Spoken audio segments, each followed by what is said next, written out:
নুরুল উলুম কওমিয়া হাফিজিয়া মাদ্রাসায় অভিভাবক সমাবেশ অনুষ্ঠিত।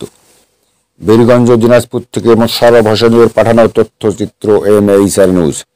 দিনাজপুরের বীরগঞ্জে ঐতিহ্যবাহী দ্বীনি শিক্ষা প্রতিষ্ঠান নুরুল উলুম কওমিয়া হাফিজিয়া এতিমখানা মাদ্রাসায় অভিভাবক সমাবেশ ও পুরস্কার বিতরণ অনুষ্ঠিত হয়েছে। বৃহস্পতিবার 29 মে 2025 সকাল 10টায় মাদ্রাসা প্রাঙ্গণে এই সমাবেশের আয়োজন করা হয়। শিক্ষার মানোন্নয়নের লক্ষ্যে আয়োজিত এ অনুষ্ঠানে সভাপতিত্ব করেন মোহতামিম মাওলানা আবুল হাশেম। সমাবেশে প্রধান অতিথি হিসেবে উপস্থিত ছিলেন উত্তরবঙ্গের নুরানি তালিমুল কোরআন বোর্ডের পরিচালক মাওলানা মাহমুদুল হাসান।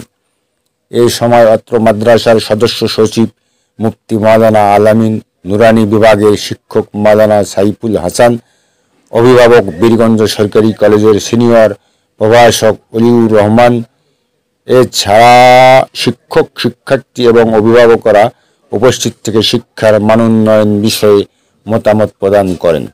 অনুষ্ঠানে বক্তারা শিক্ষার্থীদের নিয়মিত উপস্থিতি, নৈতিক শিক্ষার গুরুত্ব এবং শিক্ষক অভিভাবক পারস্পরিক সহযোগিতার বিষয়ে গুরুত্ব আরোপ করেন।